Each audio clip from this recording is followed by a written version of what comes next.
भारत के सभी राज्यों की खबर SNS न्यूज चैनल पर, खबर जो आपको रखे सबसे आगे। नमस्कार, मैं दिव्या, आप देख रहे हैं SNS टीवी।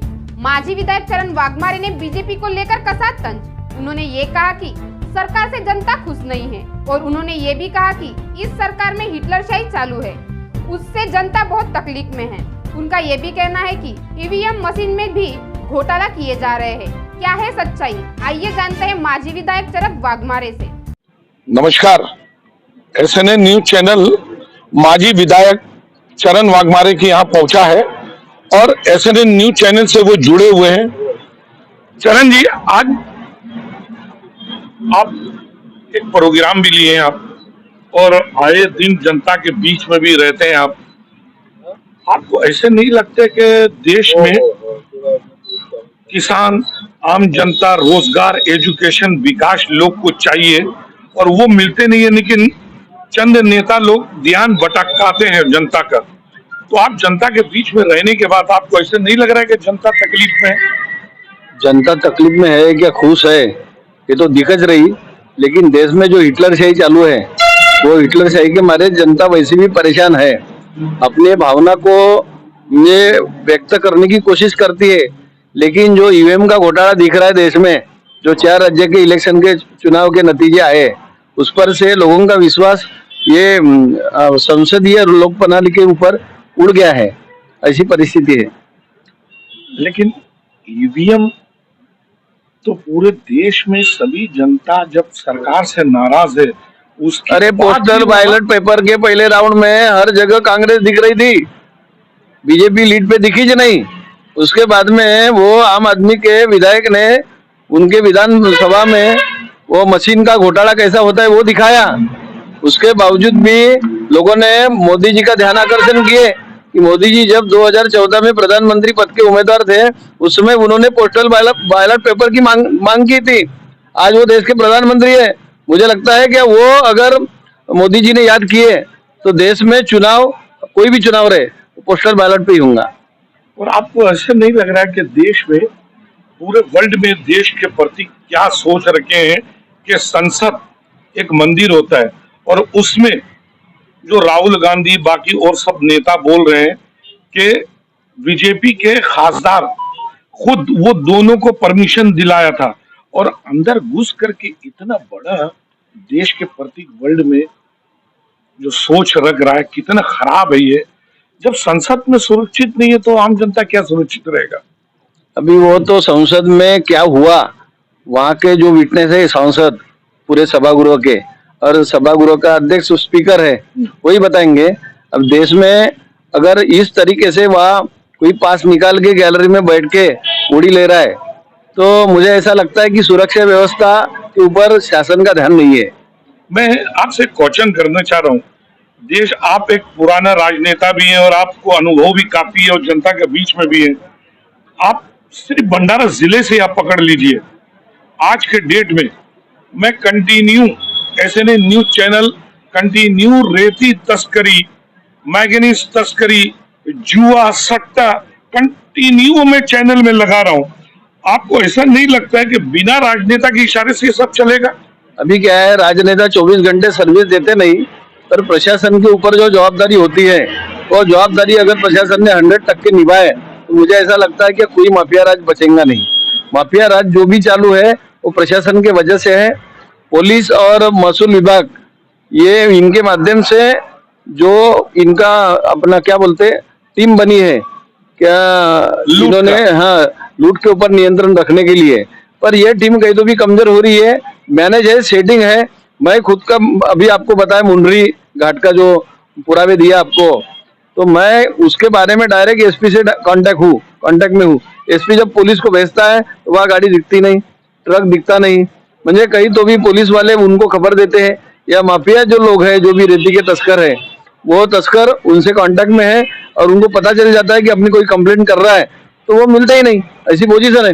उसके लिए जिम्मेदार शासन और प्रशासन दोनों है। मैं इसलिए बोल रहा हूँ कि शासन के माध्यम से जो भी काम को मंजूरी मिलती है, उसके लिए अलग से गोन खनिज का रिजर्व साटा होना चाहिए। अगर उसके लिए गोन खनिज का अलग से रिजर्व साटा होता है, तो मुझे लगता है कि किसी को चोरी करने की जरूरत नहीं। शासन का जो रेट है उसी रेट के हिसाब से रॉयल्टी मिलेंगी, और कोई ट्रैक्टर पकड़ा नहीं जाएगा और कोई ट्रक भी पकड़ा नहीं जाएगा, किसी को चोरी करने की जरूरत नहीं पड़ेगी। पर शासन ने जो कायदे बनाए वो कागज पे है, उसका उपयोग होता नहीं। अगर उसकी सही में अमलबजानी अगर होती है तो मुझे लगता है कि कोई किसी को चोरी गोन खनिज की करने की जरूरत नहीं है।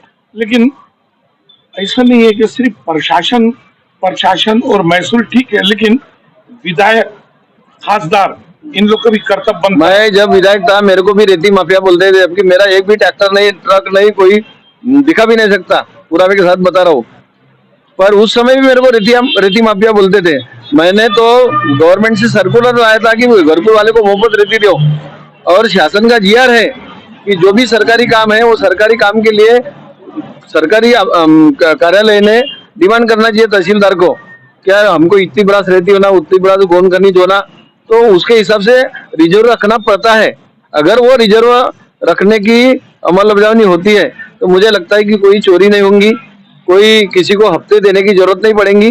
पर हफ्ते लेने की ये पूरे महाराष्ट्र में और भंडारी जिले में तो बहुत ज्यादा पहले से ही चलते आ रहे, तो वो कम होने वाले नहीं है। कोई भी सरकार आए, आज जो विधायक है हमारे विधानसभा के वही मेरे को रेती माफिया बोलते थे। सत्ता पक्ष के लोग, बीजेपी के जो लोग हैं, मेरा इलेक्शन में चुनाव में ऐसा ही प्रचार किया, रेती माफिया है, रेती माफिया है। अभी उन्हीं के लोग, मुझे तो पता चला कि ये मोहाड़ी तालुका का बीजेपी का तालुका अध्यक्ष रेती माफिया है, वही रेती का धंधा कर रहा है। ऐसे बहुत लोग हैं, मैंने न्यूज पूरे जिले भरे में है। मैंने न्यूज लगा। लेकिन एक विधायक जो आप भी विधायक रहे हैं, एक विधायक जो जनता के बीच में काम करना चाहिए, कोई विधायक अगर मंच में ठुमका मारे और मीडिया उसको दिखाए और वो पुलिस के साथ मिलकर मीडिया को फंसाने की कोशिश करे, तो ये देश का दुर्भाग्य नहीं है? आप पूछो ना, जो मोहाड़ी के पुलिस थाने में धिंगाना हुआ था विधायक के माध्यम से, उसकी केस का क्या हुआ? क्या हुआ? म्हणजे तुम्हारी घटना कहाँ है, कायदे कहाँ है? मेरे ऊपर जो केस लगी थी 354 की एक पुलिस वाले के माध्यम से, 2 साल के पहले मैं उसमें जीता हूँ, बरी छूटा।